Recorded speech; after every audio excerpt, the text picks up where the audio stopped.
So hi guys, we are here today with Cheyenne West. Hi. And Jose's behind the camera today. Hi guys. And I'm He Tracy. just waved. Yes. Yeah, I'm Tracy. And I'm Jose. And we're finding goodies. And we found a goodie with Cheyenne. Woohoo! So today guys, we're going to ask her a few questions from some of our followers that we had a live stream last night. So we have some questions from them to her. And then Awesome. We'll just go from there and ask her questions after that. And this is my little boy Ryder. Yes. He has to join in. And this Daisy girl, she's an old grumpy dog.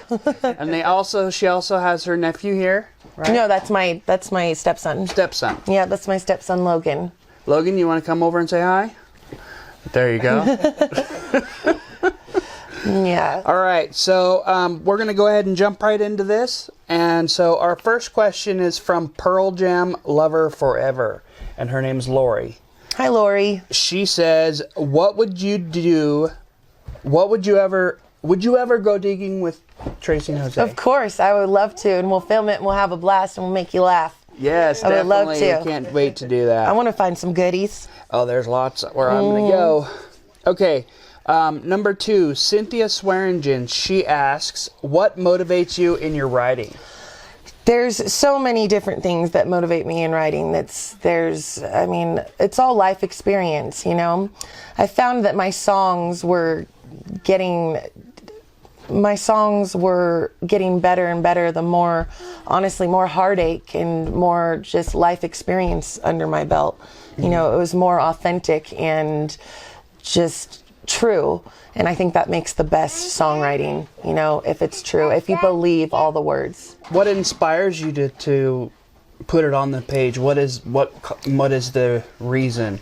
My writing technique is I come up with like a hook line, a title, and then I work along with the title. Some things will just pop in my head, and other things it takes me months to write. You know, I'll come up with something and then I just get stumped. And then like 6 months later, ping, I'll wake up in the middle of the night and be like, oh, here, I got the rest of my song. So, yeah. So it works out pretty good. Yep. You can fill in the line. Yep. Okay, cool. Is it any of your life experiences? Yes, a lot of them are. Your songs? Yes, and I mean friends' life experiences too. Some things that, you know, I didn't personally go through, but I watched them go through, and it's very special. Okay, well that's way cool. Jersey History Hunters, Audra and Rach says, "When are you going on tour?"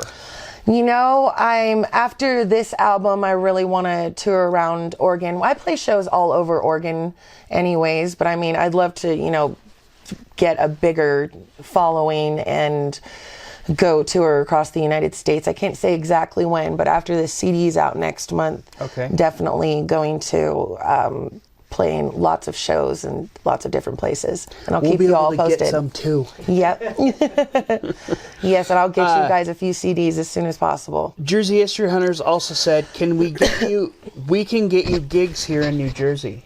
Awesome. I would love to come to New Jersey. If you ever go to New York or New Jersey or whatever. I did some shows when I was 15 years old. I was asked to sing at the National Convention in New York City at Madison Square Garden.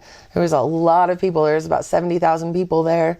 Sang the national anthem, and I got to sing in a place called Tavern on the Green in Central Park, which is no longer there, but beautiful historic area. And I would love to go back east and play some more shows.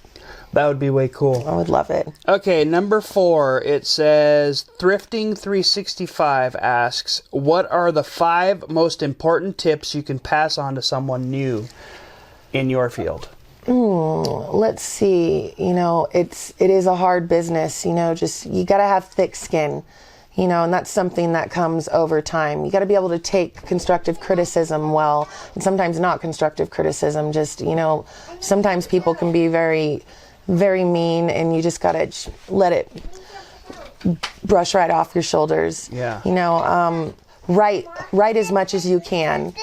Don't be nervous, you know. Yeah. Don't be afraid to open your heart up in your songs to people, because that's what will gain your fans. That's what will connect you to the audience. So Definitely. I don't know if I've got 5 things, but I think, just having thick skin and just practice. Never give up. Never give up. Dreams are real and dreams do come true. Yeah. And you have to remember that. It's possible. Anybody can do it. You just have to persevere, tough through it and just make it happen. You got to believe it. You have to see it. Yeah. Yep. Number 5, Jennifer Swindle, which is my best friend Garrett's other half. Mm-hmm. Her daughter, Hi, Jennifer. Her daughter is named Brittany, and she's asking this question for her. What could you tell my daughter, Brittany, who is scared to sing in front of a large group of people, for advice? What would you tell her? Let's see. People used to always say, just picture the audience in your underwear. That never worked for me. Breathing and just not being afraid to open up to the crowd. Just, that's something I think that might never go away. I think there's some even big famous stars out there who get very nervous still, but you get up there and you do it.